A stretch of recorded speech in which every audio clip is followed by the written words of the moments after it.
Good morning, students. I am Nivedita Singhdeo of Marwadi College English Department.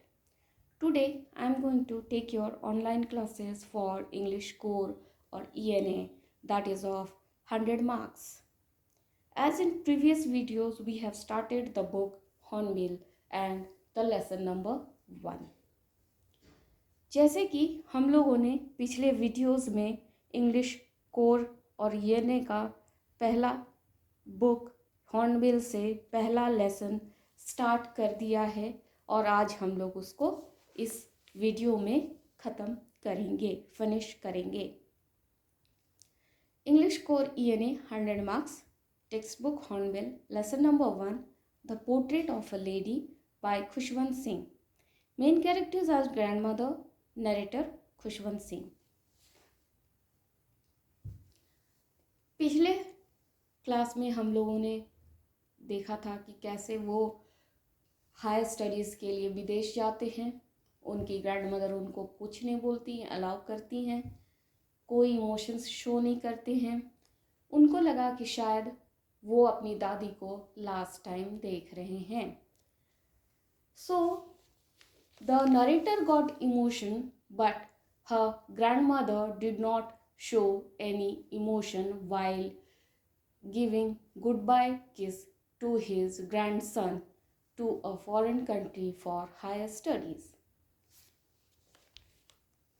After few years, the narrator returned home after 5 years. The grandmother did not look a day older. In the evening, a change came over her. She did not pray. She collected all the women of the neighborhood. Narrator जब 5 साल बाद अपनी पढ़ाई complete करके वापस आते हैं तो वो जब दादी से मिलते हैं तो उनकी दादी एक दिन भी बूढ़ी नज़र नहीं आती हैं। जैसे वो छोड़ के गए थे उनकी दादी आज भी वैसे ही नज़र आती हैं। उस दिन उन्होंने देखा कि एक चेंज आया है उनकी दादी के बिहेवियर में। वो क्या था? उन्होंने क्या किया, शाम के समय जो कि उनका प्रेयर का समय होता है, उस समय उन्होंने सारी आस पड़ोस की औरतों को इकट्ठा कर लिया घर में और वो गाने बजाने लगती हैं। She took an old drum and started singing. She continued thumping the old drum for several hours. She sang the homecoming of warriors. वो खुद ढोलक बजाने लगती हैं और कंटिन्यूसली उस ड्रम को, ढोलक को बजाती रहती हैं और गाना भी गाती हैं।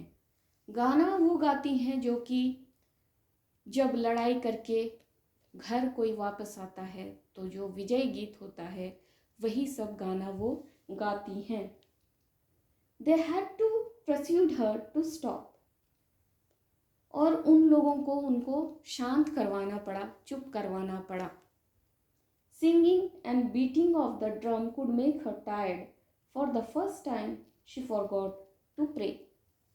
और गाने बजाने से वो थक गईं और उस दिन वो पहली बार देखे खुशवंत सिंह ने कि उनकी दादी इतनी खुश थी कि उस शाम वो प्रेयर करना भूल जाती हैं। The next morning she fell ill. She declared that her end was near. She did not want to waste any more time talking to them.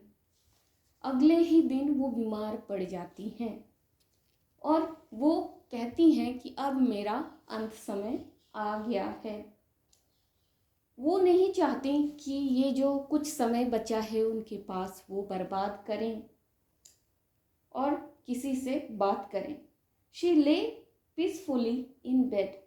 वो शांति से अपने पलंग पे लेटी हुई थी।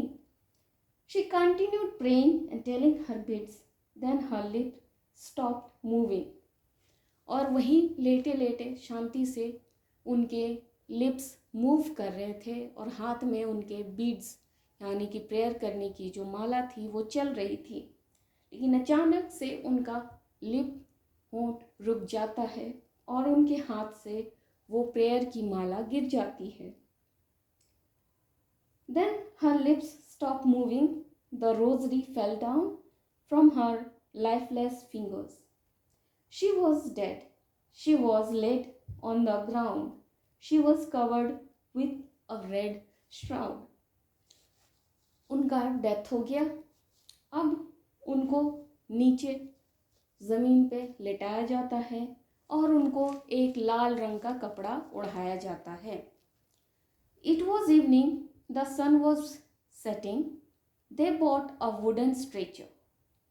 शाम का समय था, सूरज ढल रहा था। उस समय उनको ले जाने के लिए, जो आखिरी काम होता है उसको पूरा करने के लिए, उनको वुडन लकड़ी के स्ट्रेचर में ले जाते हैं। They stopped halfway in the courtyard.